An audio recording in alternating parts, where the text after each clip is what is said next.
ابو سفیان کہتے ہیں ہم سارے جرم کرتے تھے لیکن عرب کے لوگ جھوٹ نہیں بولتے. فرماتے چوری چکاری ظلم بربریت سارا کچھ تھا اور ہم سمجھتے تھے کہ جھوٹ بولنا ہمارے حسب نسب کے خلاف، یہ ہماری شان مردانگی کے خلاف.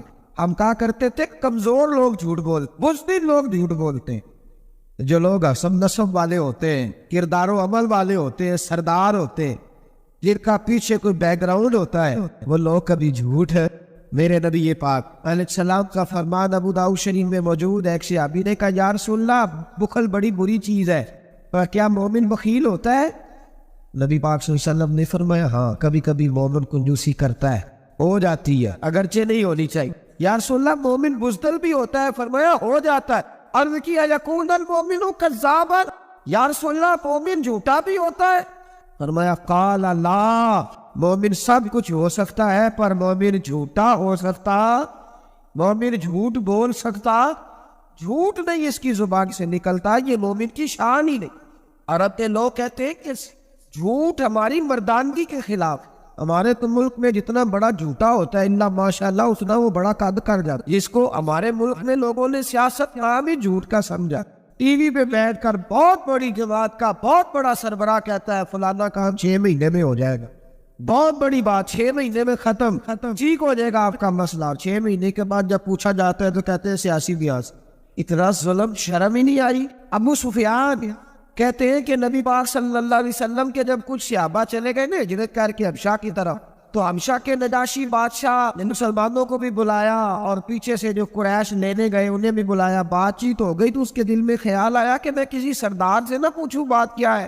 ابو سفیان کہتے ہیں میں تجارت کی غرض سے حبشہ گیا ہوا تو نجاشی بادشاہ کے کچھ لوگ آئے اور مجھے لے گئے، کہنے لگے بادشاہ بلا کر. کہتے میں سردار تھا. بادشاہ نے جب بلایا تو اس نے نبی پاک علیہ السلام کے بارے میں مجھ سے سوال و جواب شروع کیے. تو میں نے وہ رٹی رٹائی گردان جو سارے پڑھا کرتے تھے وہ میں نے پڑھ دی کہ معاذ اللہ جادوگر ہے، ساحر ہے، کاہن ہے، لڑائیاں کرا دی، نیا مذہب لے آئے. معاذ اللہ وہ جو گردان عرب کے لوگوں نے، ابو جال نے، ابو لہب نے رٹی ہوئی تھی میں نے سنا دی. کہتے اس نے ایک سوال پوچھا. اس نے کہا چل ابو سفیان جو تو کہتا ہے ٹھیک ہی کہتا ہوگا معاذ اللہ، لیکن یہ بتا کہ کیا کبھی انہوں نے جھوٹ بھی بولا ہے؟ کیا انہوں نے کبھی، بہت بڑی بات ہے اس کو سمجھنا.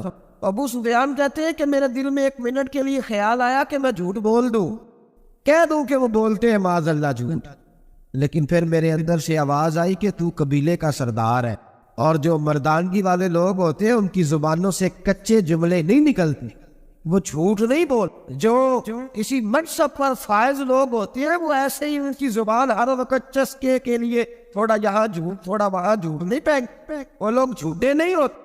تو سردار ہے، تو چودھری ہے، تو سربراہ ہے، تو اہل ہے، تو منصب والا، جھوٹ بولے گا؟ کہتے ہیں مجھے کہنے لگا سوچ کیا رہے ہو، بتاؤ کبھی جھوٹ بولا ہے؟ ابو سفیان کہتے ہیں میں نے فیصلہ کیا. میں نے کہا نہیں میں سردار ہو کے جھوٹ بولوں؟ کہتے ہیں میں فوراً بول پڑا. میں نے کہا وہ رشتے میں میرے بھتیجے لگتے ہیں. میرے سامنے آنکھ کھولی، میرے سامنے بچپن گزرا، میرے سامنے جوانی گزری، میرے سامنے شادی ہوئی. میں نے ان کی زندگی کے بڑے رنگ دیکھے. میں نے انہیں ماں سے بچھڑتے بھی دیکھا، دادا کی گود میں کھیلتے بھی دیکھا، پھر دادا کے جنازے پر بھی دیکھا. اس نے زندگی میں کبھی جھوٹ بولا؟ اسیر دشمن کی چاہ میں بھی، مخالفوں کی نگاہ میں بھی امی ہے، صادق ہے، معتبر ہے. میرا پیغمبر عظیم، میرا پیغمبر عظیم تر ہے. کہا ان کی زبان سے کبھی جھوٹ نکلا؟ کبھی نہیں نکلا ان کی زبان سے جھوٹ. تو کہتے اب نجاشی نے فیصلہ سنایا، نجاشی نے بات کی، فیصلہ سنایا تو کمال کر دی. کیا بات کی نجاشی نے؟ کہنے لگا ابو سفیان پھر تم کس طرح کہتے ہو کہ ان کا دین سچا نہیں؟ کہنے لگے جو بندوں کے معاملے میں جھوٹ نہیں بولتا وہ رب کے معاملے میں کیسے بولے گا؟ جو بندوں کے معاملات میں جھوٹ نہیں بولتا ان سے یہ توقع کیسے رکھتے ہو کہ وہ اللہ کے معاملے میں جھوٹ بولیں گے؟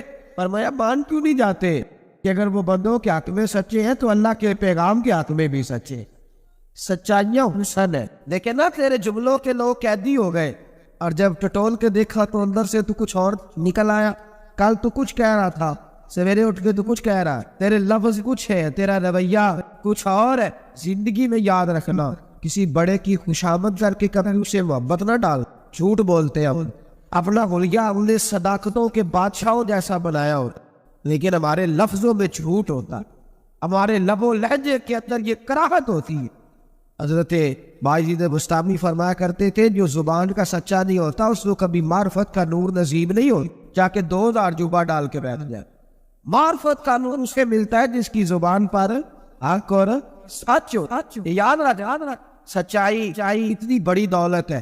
امام فخر الدین رازی رحمۃ اللہ تعالیٰ نے ایک بڑی پیاری حدیث لکھی ہے، کہتے ہیں نبی پاک صلی اللہ علیہ وسلم کے پاس ایک شخص آیا، اس نے کہا یا رسول اللہ میں نے کلمہ پڑھنا ہے پر 4 چیزیں ہیں جو مجھ سے چھوٹتی نہیں اور آپ ان کو حرام کہتے ہیں، تو حضور آپ حکم کریں کیا کروں؟ فرمایا چل تو بول وہ کیا ہے؟ کہنے لگا جی میں شراب کا بھی عادی ہوں۔ معاذ اللہ، بولیے استغفر اللہ، سارے بولیے میں شراب کا عادی ہوں، مجھ سے چھوٹتی نہیں۔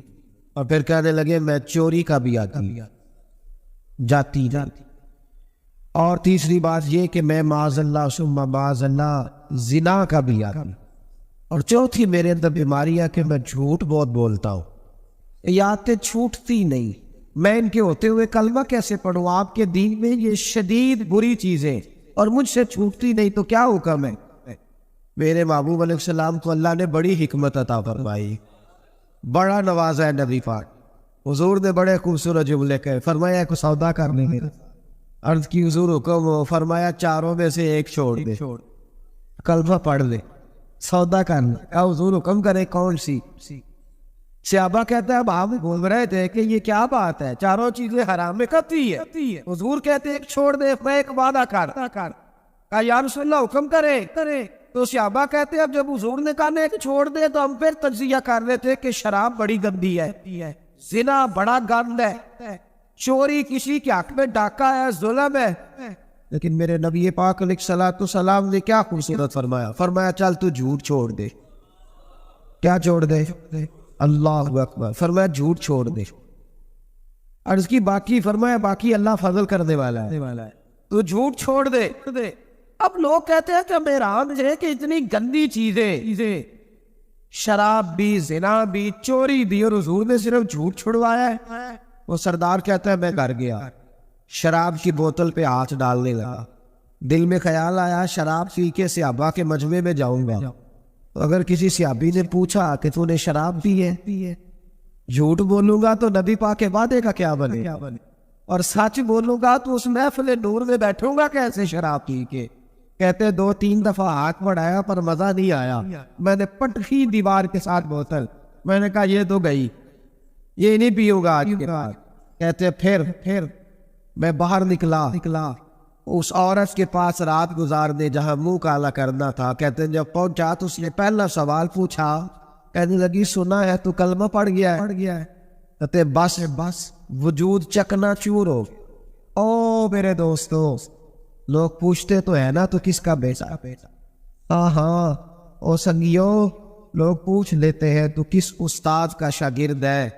اور یارو یاد رکھو تیرا حلیہ دیکھ کے لوگ پوچھتے ہیں تو کس مرشد کا مرید ہے؟ یاد رکھ اپنے لیے نہ صحیح کسی کی عزت کے لیے صحیح، اپنے لیے نہ صحیح کسی کی عزت کے لیے تو کسی کے لیے ہی بدل دا یار، تو کسی کا ہی خیال کر جا، چل کسی اور کے لیے اپنے آپ کو تبدیل کر جا، اپنے لیے نہ صحیح دیکھ تو کسی اور کے لیے ہی بدل جا، اب تیری کسی اور سے بھی نسبت ہے، لوگ کسی اور سے ساتھ منسوب کرتے ہیں، ان کا دیوانہ ہوں، ان کا مجذوب ہوں، کیا یہ کم ہے کہ میں ان سے منسوب ہوں؟ کہا اس بی بی نے، کہنے لگی سنا ہے تو کلمہ پڑھ گیا ہے؟ کہتے بجلیاں دوڑ گئی۔ میں نے کہا اگر جھوٹ بولوں تو حضور کے وعدے کا کیا بنے؟ محبوب نے کہا جھوٹ نہیں بولنا، اگر سچ بولوں تو پھر اس کے قریب کیسے جاؤں؟ کہتے وہاں سے بھی لوٹ آیا۔ اب میری زنا کی عادت بھی گئی، اگلی شام ہوئی تو سامنے مال پڑا تھا ایک آدمی کا، وہ آدمی کا فنتا اس پہ ہاتھ ڈالنے لگا تو دل میں خیال آیا یہ سویرے تفتیش بھی کرے گا، اگر پوچھتا کہا گیا کہ تو نے تو نہیں چوری کی تو جھوٹ تو میں بول ہی نہیں سکتا، حضور سے وعدہ کیا ہے اور سچ بولوں گا تو میری آبرو کیا بچے گی؟ کہتے شام ایک دن میں گیا، اگلے دن کی شام ہوئی تو صرف سچ کی عادت اپنائی، میرا زنا بھی گیا، میری چوری بھی گئی، میری شراب کباب بھی گئے. کہتے ہیں تیسرے جا کے دروازہ رسول پہ بیٹھا. صحابہ باقی اپنا کام کرتے رہے، میں صرف مصطفیٰ کا چہرہ تکتا رہا. میں بس چہرہ تکتا رہا. دیر ہو گئی تو ایک صحابی کہنے لگے کیا دیکھ رہے ہو؟ تو میں نے کہا اس رسول کا کمال دیکھ رہا ہوں، اس معموم کا کمال دیکھ رہا ہوں. ایک جھوٹ چھڑوایا ہے تو رب کریم نے مجھے سارے تقوی عطا فرمائے. یہاں تو جھوٹ کے پلٹتے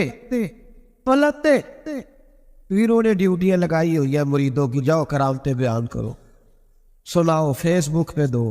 جیڑے محرم راز حقیقت دے اور راز حقیقت کھول دے. نہیں اے جنہ ویکھیا نہیں وہ کرن گلاں، جنہ ویکھ لیا او تے بول دے نہیں. یہ جھوٹ کا پلندہ لے کر کے تو پھر رہا ہے، اس کو سنبھال کے رکھ. سچائی انسان کو جوان رکھتی ہے، سچائی آدمی کو بڑا کرتی، سچائی اس کے رشتے قائم رکھتی ہے. میرے نبی کریم علیہ السلام نے سچ کا درس کیا، سچی بات کا حکم کہا، فرمایا سچ بولو. حضرت مالک بن دینار رحمت اللہ علیہ ارشاد فرمایا کرتے تھے کہ سچائی اتنی بڑی چیز ہے کہ سچائی کو تو آگ نہیں جلاتی. فرمایا کرتے تھے سچائی کو تو مٹی نہیں کھاتی. فرمایا کرتے تھے سچائی کو تو دریا نہیں ڈبوتا. لوگوں نے پوچھا دلیل، فرمانے لگے میرا ایک دہریے سے مناظرہ ہو گیا، لوگ بہت سارے اکٹھے ہو گئے. جب بات ذرا آگے بڑھی تو دہریہ مانتا نہیں تھا، میں دلائل دیتا، وہ بھی مجھے دیتا. سادے لوگ بول پڑے، کہنے لگے حضرت جی ہم ٹھاتے ہیں سن کے رزلٹ بھی نکالے. تو فرماتے میں نے دہریے سے کہا چل رزلٹ نکال لیتا. آگ جلاتے ہیں، دونوں ہاتھ ڈالتے ہیں، جو سچا ہوگا بچ جائے، جو سچا ہوگا. فرماتے تھے سچائی کو آگ بھی نہیں جلاتی، جو سچا ہوگا بچ جائے گا اور جو جھوٹا ہوگا جل جائے گا. فرماتے ہیں آگ جلا لی. اب میں نے اسے کہا چل ہاتھ ڈال، تو وہ جھوٹا تھا، جھوٹ کے پیر کوئی نہیں ہوتے، وہ ہاتھ ہی نہیں آگے، ہاتھ ہی نہیں بڑھاتا. کہتے میں نے زبردستی پکڑ کے اس کا ہاتھ آگ میں کیا، کئی دیر تک آگ میں رکھا، نہ اس کا جلا نہ میرا جلا. کہتے باہر نکلا، لوگوں نے شور کر دیا یہ کیا ہے؟ میں نے عرض کی مولا نہ اس کا جلا نہ میرا. فرماتے عاطف غیب سے ندا آئی، مالک بن دینار سچے کے ہاتھ میں بھی جس کا ہاتھ ہو ہم اس کا بھی نہیں جلایا کر. سچے کے ہاتھ میں بھی جس کا ہاتھ ہو آپ اس کا بھی، تیرا ہاتھ اس نے پکڑا اور جلا دو، کہا علیحدہ کر. کہتے ہیں میں نے کہا چل بھئی اب علیحدہ ڈالنا. اور ڈرنے لگا، میں نے کہا یہ تو ڈالنا ہی پڑے گا. کہتے ہاتھ ڈالنا، اس کا جل گیا، میرا بچ گیا. لوگ کہنے لگے یہ کیا ہوا؟ تو میں نے کہا کچھ بھی نہیں ہوا، میرا کمال نہیں، میرا رب بھی سچا ہے، میرے رب کے وعدے بھی سچے ہیں، قرآن بھی سچا ہے، قرآن کے اعلان بھی سچے ہیں، محبوب بھی سچے ہیں اور محبوب کے فرمان بھی سچے. سچائیاں تو آگ میں ڈالیں تو نہیں جلتی، ہم لوگ کیسے علیحدہ ہو. اور پھر میں نے عرض کی کہ کوئی فائدہ نہیں ہوتا، لوگوں بلا وجہ جھوٹ بولتے، جھوٹی خوابیں بیان، جھوٹے نظریات اور جھوٹی کہانیاں لوگ گھڑ کے بیان کرتے. آتے ہیں تو قصیدہ خوانی کرتے، بادشاہوں کے، پیروں کے، علماء کے قصیدے پڑھتے، آ کے اس کو کہتے ہیں کیا بات ہے، کیا بات. نہ بھائی وہ تعریف ہوتی نہیں جو منہ پہ کی جاتی، تعریف تو وہ ہوتی ہے جو تو کسی تیسری جگہ جا کے بیٹھ کے کرتا ہے. یہ میری بات یاد رکھے، جو منہ پہ کی جاتی ہے وہ خوشامد ہوتی. حضرت سیدنا عمر فاروق رضی اللہ تعالیٰ عنہ فرمایا کرتے تھے جو میری تعریف کرتا ہے میرا دل کرتا ہے کہ اس کے منہ میں مٹی ڈالوں. ہمارے ایک بزرگ تھے مولانا غلام علی اوکاڑوی صاحب رحمۃ اللہ علیہ، رات میں اوکاڑے میں تھا تو ان کی خوشبوئیں بڑی آ رہی تھی وہاں سے. تو ان کی جب کوئی تعریف کرتا تھا تو وہ اس دور میں ہم یہ نہیں نہ کہہ سکتے کسی کو کہ تیرے منہ میں مٹی ڈالوں. تو جب کوئی تعریف کرتا تھا تو وہ اپنے رگ میں بولتے تھے، فرمایا کرتے دل کرتا ہے تیرے منہ میں میں خاک شفا ڈالوں، تیرے منہ میں مدینے کی خاک شفا ڈالوں. تو بندہ کہتا ہے کیا مطلب؟ کہنے لگے حضرت عمر مٹی کہا کرتے تھے نا، تو میں کہہ نہیں سکتا کہیں تو ناراض نہ ہوتا. تو منہ پہ تو خوش آمدید 2 منٹ آئے. اور پیر بھی چونکہ علماء بینا ماشاءاللہ میری طرح جو کہلواتے، وہ علماء مشائخ بڑے لوگ وہ تعریف کے اللہ تعالیٰ خیر کرے بڑے مزے ہوتے ہیں. تو تھوڑی دیر تعریف کرتا ہے، آنے والا کہتا ہے حضرت جی بلے بلے ساری رات اسی رہے ہو خواب. یہ 2-3 تعریفیں سنو، اب میں گیا، آپ جانے اور آپ کا کام جانا. بھائی تعریف خالی کرتے رہنے کا کیا مطلب ہے؟ پیارا تو وہ ہوتا ہے جو مشن کا وارث ہو. کا ایک میلہ لگتا تھا خانہ کعبہ کے پاس، صرف عورتیں اکٹھی ہوتی تھی، میلہ لگا ہوا تھا، تورات جاننے والا یہودی عالم بھی آیا ہوا تھا۔ وہ بیویوں کے مجمع پہ نظر ڈال کے کہنے لگا، بیویوں، مرد کا کام تو کوئی نہیں عورتوں کے مجمع میں بات کرنا، لیکن میں تمہیں ایک پیغام دینے لگا ہوں۔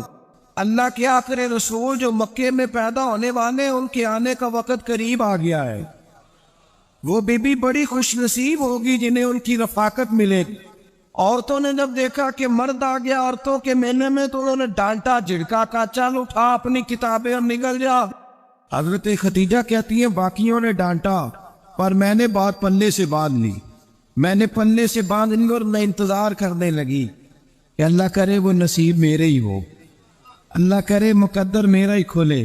آپ فرماتی ہے میں تسبیح پڑھتی، درود پڑھتی، میں اس زمانے میں جو اللہ کا ذکر جس طرح ہوتا تھا وہ میں شروع کرتی، اور جب فارغ ہوتی تو میں التجا کرتی کہ اللہ میرے نصیبے کھول دے۔ کہتی ہیں آہستہ آہستہ آہستہ آہستہ میں حضور کی تعریف سننے لگی، آہستہ آہستہ تعریف سننے لگی۔ نبی پاک صادق ہیں، امین ہیں، سچے ہیں، دیانتدار ہیں، اس برے اور مینے معاشرے میں بھی وہ سب سے اعلیٰ بھی ہے اور سب سے اجلے بھی ہے، وہ سب سے پاکیزہ ہے۔ میں سننے لگی تعارف، آہستہ آہستہ میں ان کی گرویدہ ہونے لگی۔ ادھر نبی پاک صلی اللہ علیہ وسلم اپنے چچا جناب ابو طالب کے پاس رہتے تھے، قحط آ گیا، حالات بگڑ گئے۔ حضور سید عالم صلی اللہ تعالی وسلم سے چچا کہنے لگے بیٹے اگر مال تجارت لے کے شام جاؤ تو بڑا نفع کماؤ گے، ہمیں ضرورت بھی ہے، اور اگر ہو سکے تو ختیجہ کا مال لے کے جاؤ۔ اور نبی پاک نے کہا چچا میں نہیں کہوں گا کسی سے جا کے، میں نہیں کہتا کسی سے جا کے، جو میرے نصیب میں ہوگا میرا رب خود عطا فرمائے گا، میں نہیں کہوں گا۔ مصطفیٰ نے تو نہیں کہا۔ حضرت خدیجہ رضی اللہ تعالیٰ عنہ کہتی ہے میں نے خود اپنی خادمہ کو بھیجا، میں نے کہا جا کے پوچھو تو صحیح کہ میرا مال قبول ہوتا بھی ہے کہ نہیں، پوچھو۔ نبی پاک صلی اللہ علیہ وسلم سے پوچھا، حضرت خدیجہ کی خواہش ہے کہ آپ مال لے کے جائیں، حضور نے قبول کر لیا۔ جناب خدیجہ الکبریٰ رضی اللہ تعالیٰ عنہ کے غلام تھے، میسرہ ان کا نام تھا۔ جناب خدیجہ نے ان کو ساتھ بھیجا، فرمایا تین باتیں ارشاد فرمائی۔ ایک تو فرمایا سارا رستہ غور سے دیکھنا میرے نبی کے ساتھ کیا معاملات درپیش ہوتے ہیں، ابھی اعلان نبوت نہیں کیا، فرمایا ذرا غور کرنا، میرے مصطفیٰ کا مطالعہ کرنا اور مجھے واپس آ کے سبق سنانا، وہ جو تم نے چہرہ بددعا کی تلاوت کی ہو ذرا مجھے واپس آ کے سنانا۔ جنہاں نے دل پر جانی ڈٹھا ہو اکھیاں ہی تک لئیاں، تو ملے ہو تے ساجر ملیا ہو ناسان لگ پئیاں، ذرا جا کے نا تلاوت کرنا مجھے دکھ۔ اور دوسرا فرمایا تم میرے غلام ہو تو مصطفیٰ کے بھی غلام بن کے رہنا ہے، میں سنتی ہوں کہ کردار کے، افکار کے، نظریات کی، عظمت کے بلند و بالا، وہ جیسے کہے ویسے کرنا۔ اور تیسری حضرت خدیجہ نے نصیحت فرمائی، فرمایا محمد ابن عبداللہ صلی اللہ علیہ وسلم کی رائے سے اختلاف نہ کرنا، یہ چلتے ہوئے معاہدہ کیا، جو وہ کہہ دے سو کر جانا۔ غلام کہتے ہیں میں ساتھ گیا، باتیں میں نے سن لی، لیکن جب سفر شروع ہوا نا ابھی چند منزلیں طے ہوئی تھی، میں نے کہا خدیجہ آپ نے کیا نصیحت کرنی تھی، ان کے ساتھ جو رہے گا وہ ان کا غلام ہی بن جائے گا، ان کے ساتھ جو رہے گا تو اجے میرا محبوب نہیں ڈٹھا، جن ویکھ کے چن شرماوے، جے رکھے ہاتھ پھلا وچ ہاتھ نال پھلا رل جاوے، تے ادھی راتی چن چڑھ جاندے جدو جلوہ فرماوے۔ مایا جو بھی ساتھ رہتا غلام ہو جاتا۔ میسرہ کہتے میں گیا، تجارت شروع ہوئی، کہتے نبی پاک صلی اللہ علیہ وسلم جب منڈی میں پہنچے تو لوگ قسمیں اٹھا اٹھا کے مال بیچ رہے تھے۔ اللہ کے محبوب جب گئے نا تجارت کرنے تو ایک آدمی کہنے لگا چلو معاذ اللہ بتوں کے نام کے لات و منات، کہنے لگا لات کی، عزا کی، منات کی قسم اٹھاؤ، تو نبی پاک فرمانے لگے ان کی قسم اٹھاؤ جن کا میں نام لینا بھی گساد نہیں کرتا، ابھی اعلان نبوت نہیں کیا۔ اور فرمایا ویسے بھی میں قسم دے کے مال نہیں بیچتا، خریدنا ہے تو خریدو، نہیں خریدنا تو نہ خریدو۔ کہتے ہیں لوگ قسمیں اٹھا اٹھا کے پیچھے جاتے تھے اور میرے نبی جس سے رخ پھیرتے تھے وہ نبی پاک کے پیچھے ہو جاتا تھا۔ کئی گنا زیادہ نفع کمایا۔ ہم رستے میں تھے، حضور ایک درخت کے نیچے آرام کرنے لگے، ایک عیسائی راہب غار میں بیٹھا تھا، نکل کے آ گیا، مجھ سے کہنے لگا مجھے وہ جانتا تھا۔ میں سنا یہ کس کو ساتھ لائے؟ یہ کون ہے؟ میں نے کہا اہل قریش کے ایک معزز آدمی ہے۔ کہنے لگے یار جس درخت کے نیچے یہ لیٹے ہوئے ہیں یہاں عام آدمی نہیں لیٹ سکتا، یہاں وہی لیٹے گا جو اللہ کا سچا رسول ہوگا، یہاں دوسرا کو لیٹ ہی نہیں سکا۔ یہ رسول ہے، ان کا خیال رکھنا۔ کاش میں اس وقت تک زندہ رہوں جب یہ نبوت کا اعلان کرے۔ میں ایسا کہتے ہیں میں غلام ہو گیا، نبی پاک صلی اللہ علیہ وسلم کی ادائیں مجھے بھانے لگی۔ جب واپسی پہ نکلے تو گرمی بڑی شدید تھی۔ فرماتے ہیں جب دھوپ تیز ہوتی تو بادل کا سایہ آ کے حضور پہ سایہ کر دیتا، بادل کا ٹکڑا نبی پاک پہ۔ میرے نبی پاک سے صحابہ نے پوچھا حضور آپ کب نبی تھے؟ فرمایا ابھی آدم کی مٹی گوندی جا رہی تھی، ابھی آدم کی مٹی گوندی جا رہی تھی، میں تب ہی اللہ کا رسول تھا۔ میرے بھائی نبی رحمت سید عالم صلی اللہ علیہ وسلم کے غلام حضرت خدیجہ کے غلام کہتے واپس آیا، اور پہلے بھی کئی دفعہ حضرت خدیجہ کا مال گیا تھا، بڑے نفع آئے تھے، پر جو نفع اس سال آیا وہ پہلے کبھی نہیں آیا تھا۔ کہتے ہیں مجھ سے حضرت خدیجہ کی سہیلی بھی بیٹھی تھی، میں بھی آ گیا، اور جناب خدیجہ کی سہیلی کہنے لگی چل مال کے بارے میں کچھ بتا، کتنا بکا؟ میں نے کہا مال چھوڑو، مصطفیٰ کی سنو۔ اور پھر کہتی چلو ٹھیک ہے، بادل سایہ کرتا تھا، چلو ٹھیک ہے، تم سے راہب نے پوچھا تھا یہ صحیح ہے، انہوں نے تیری سارے رستے بڑی خدمت کی، تیرا بڑا خیال رکھا، پر یہ بھی بتا تجارت کیسے ہوئی؟ تو میں سے کہنے لگا زندگی میں نے بھی ساری گزار دی ہے، پر اس رسول کے ساتھ 4 دن ہی گزارے ہیں۔ ہاتھ ہو گئی مجھ سے، اور کچھ نہ پوچھو، اور کچھ نہ پوچھو، آ میرے دل آمنہ کے لال کی باتیں کریں، اور کچھ نہ پوچھو، بس ذکر ان کا چھیڑیے ہر بات پر، اور چھیڑنا شیطان کا عادت کیجئے، بس مجھے حضور کے تذکرے بیان کرنے ہیں، ذکر مصطفیٰ کرنا ہے۔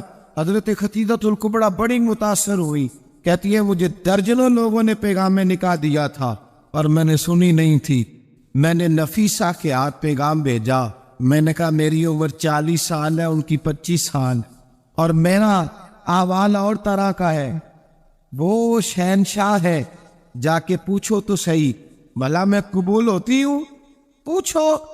نفیسہ کہتی ہے میں آئی تو وہ خاتون جن کے لیے لوگ بڑے بڑے قریش پیغام دیتے تھے، پیغام لے کے آئی، تو رسول پاک نے عجیب رنگ بیان کیا اپنی سیرت کا۔ جب میں پہنچی میں نے کہا خدیجہ نکاح کرنا چاہتی ہے، نفیسہ کہتی ہے میرا خیال تھا کہ کوئی اور ہوتا تو کرسی سے اٹھ کھڑا ہوگا، فوراً کہے گا اچھا جلدی کرو بات کرو۔ جب میں نے آ کے کہا نا حضور خدیجہ نکاح کرنا چاہتی ہے، تو نبی پاک نے میری طرف دیکھا، فرمایا وہ کہتی ہے کہ تم کہتی ہو؟ کہا وہ کہتی ہیں۔ تو حضور نے فرمایا ٹھہر جاؤ، میں اپنے چچا سے پوچھ کے بتاؤں گا، میں مشورہ کروں گا، میں پوچھ کے بتاؤں گا۔ او بھائی نبی پاک سوائے خدا کے کسی کے پابند نہیں، لیکن میرے مصطفیٰ نے اپنی امت کو یہ درس دیا ہے کہ جو بڑوں کے شفقت کے سائے میں چلتا ہے اللہ اس کی مدد فرمایا کرتا ہے۔ تجھے کیا پتا تیرا اچھا بھلا کس بات میں؟ کہا نکاح کرنا چاہتی ہوں، فرمایا چچا سے پوچھ کے بتاؤں گا۔ خدیجہ رضی اللہ تعالیٰ عنہ کہتی ہے انہوں نے پوچھا، جناب ابو طالب کہنے لگے یہ تو خوش قسمتی ہے کہ ہمیں ایسی بہو مل جائے جس کے کردار میں، افکار میں، نظریات میں اتنی نفاست۔ مصطفیٰ کریم کے ساتھ نکاح ہوا، قربان جائیں۔ حضرت خدیجہ الکبریٰ کی شادی ہوئی تو بھائی بڑا مشکل ہوتا ہے، بڑا مشکل ہوتا ہے اپنے آپ کو ڈھالنا، لیکن جناب خدیجہ کی زندگی اٹھا کے دیکھو، میں یہ نہیں کہہ سکتا وہ کروڑ پتی تھی، ارب خرب کی میں بات ہی نہیں کر سکتا، اور 20 نوکرانیاں تھیں ان کے پاس، درجنوں ان کے پاس غلام تھے، لیکن جب رسول اللہ کے دروازہ نور پہ آئی ہیں، انہوں نے میرے نبی کے گھر میں جھاڑو بھی دیا ہے، انہوں نے حضور کے کپڑے بھی دھوئے ہیں، انہوں نے رسول اللہ کے لیے اپنے ہاتھوں سے کھانا بنایا۔ حضرت خدیجہ الکبریٰ کا حال یہ تھا کہ ایک جوڑا رہ گیا، کئی جگہ سے پیوند لگے ہوئے، میں گھٹی ہاتھ ڈور سجن دے اور جنج رکھے اونج رہن ہے، واجب نہیں جے وچ شریعت مندہ قسم لو کہنا، بس ٹھیک ہے جس حال میں محبوب راضی ہے، کہا ہر چیز قدموں میں رکھ دی، اور حضور کے ہر رشتے کا خیال کیا، نبی پاک کی ہر خواہش کا، عورتیں بالخصوص میری بات پہ توجہ کرے جو عرض کرنے لگاؤ.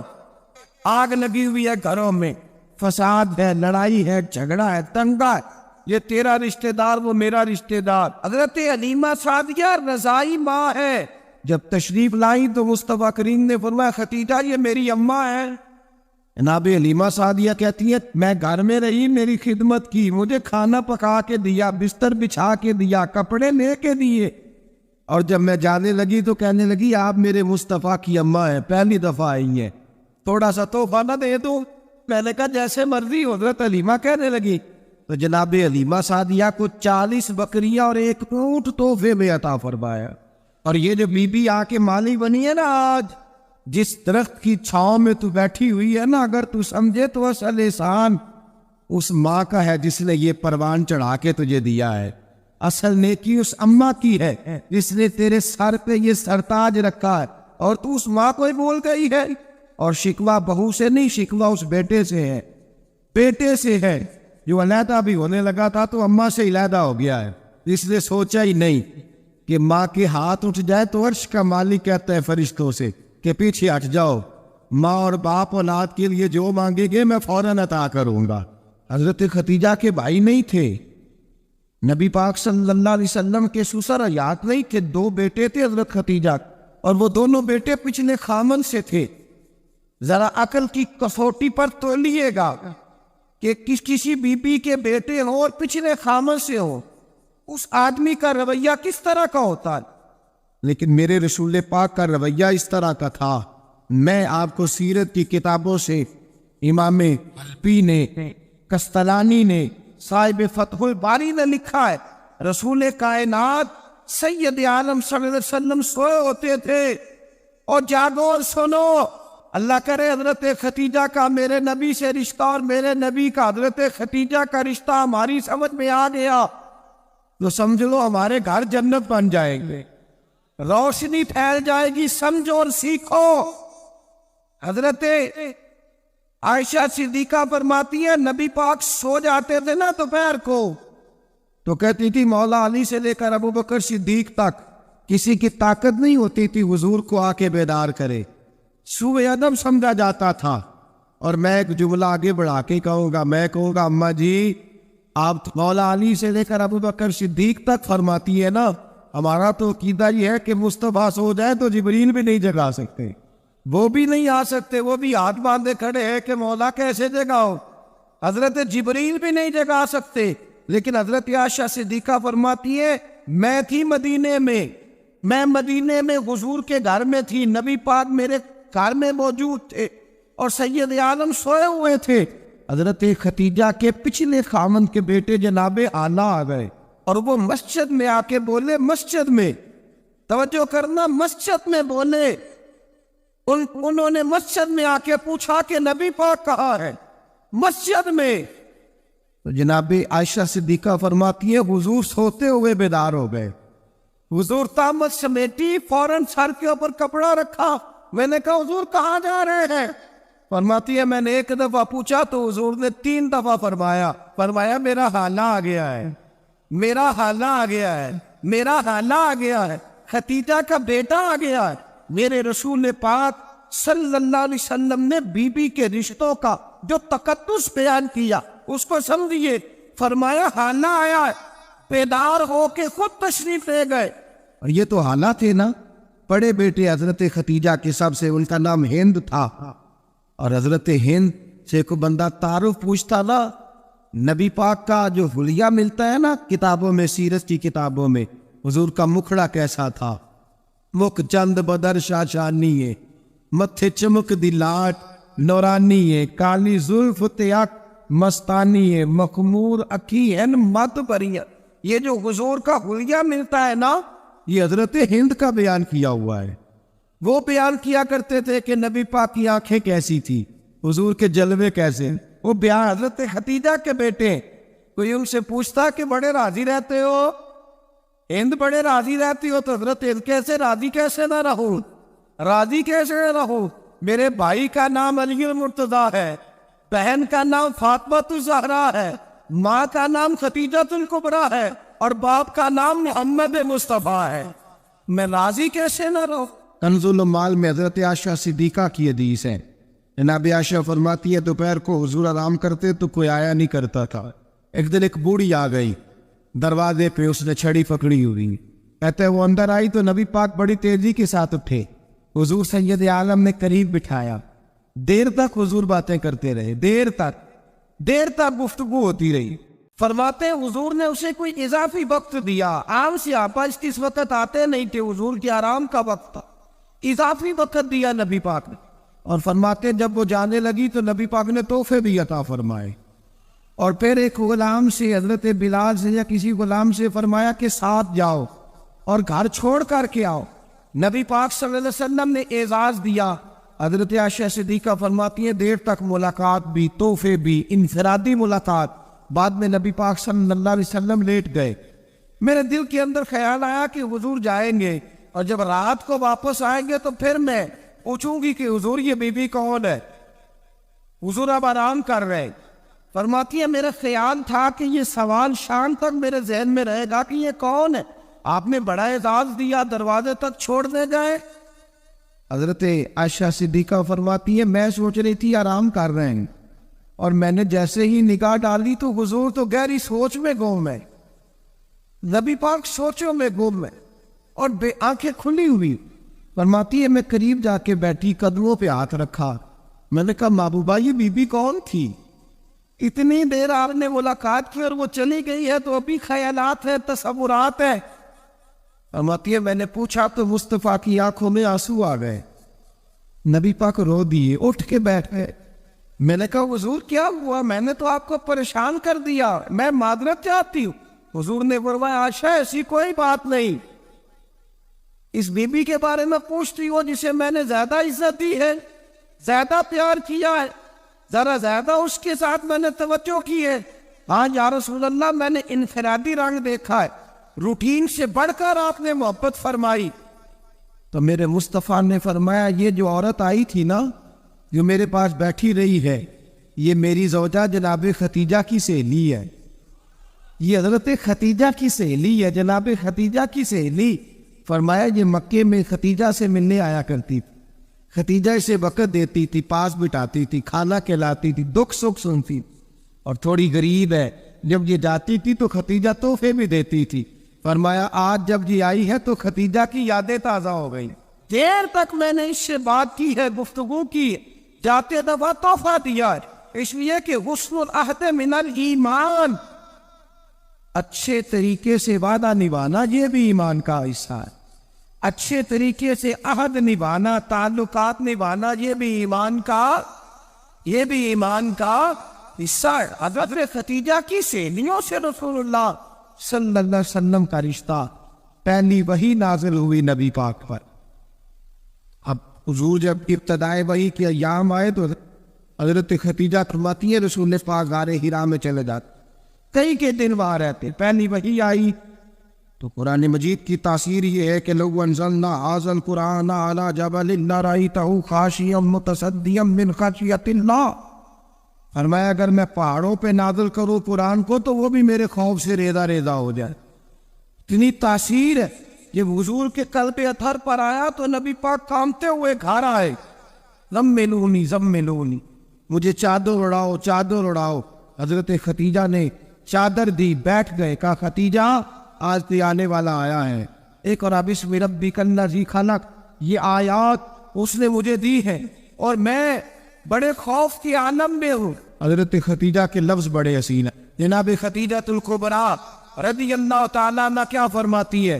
کہتی ہے یا رسول اللہ صلی اللہ علیہ وسلم آپ غم نہ کرے، رب آپ کو رسوا نہیں کرے گا، عزتیں عطا کرے گا۔ اور دلیل کیا ہے؟ حضرت ختیجہ فرمانے لگی دلیل یہ ہے کہ آپ غریبوں کی مدد کرتے ہیں، مسکینوں کا خیال رکھتے ہیں، اور محبوبہ کمزوروں کا بوجھ آپ اٹھاتے ہیں، اس کے اندر یہ خوبیاں ہوتی ہیں، اللہ اسے عزت ہی عطا فرمایا کرتا ہے۔ حضرت ختیجہ الکبریٰ رضی اللہ تعالیٰ عنہ سب سے پہلے نبی پاک پہ ایمان لائی۔ بڑا مشکل ہوتا ہے، ہمارے جو فلسفے کے لوگ ہیں وہ کہتے ہیں بہت بڑا ولی اللہ بھی ہو تو بیوی اس کی مان جائے، یہ مشکل ہوتا ہے کام، یہ مشکل ہوتا ہے۔ حضرت ختیجہ الکبریٰ رضی اللہ تعالیٰ عنہ سب سے پہلے ایمان، کس طرح کا ایمان؟ کس طرح کا ایمان؟ ابن ماجہ میں روایت ہے، غور کرنا، حضرت قاسم نبی پاک صلی اللہ علیہ وسلم کے صاحبزادے، حضور کی 6 اولادیں، 4 بیٹیاں 2 بیٹے حضرت ختیجہ سے ہوئے، 4 بیٹیاں اور 2 بیٹے۔ دھوکہ دیتے ہیں بعض لوگ، کہتے ہیں حضرت ختیجہ کی ایک ہی بیٹی تھی۔ حضرت قاسم حضور کے بیٹے تھے، وہ وصال کر گئے۔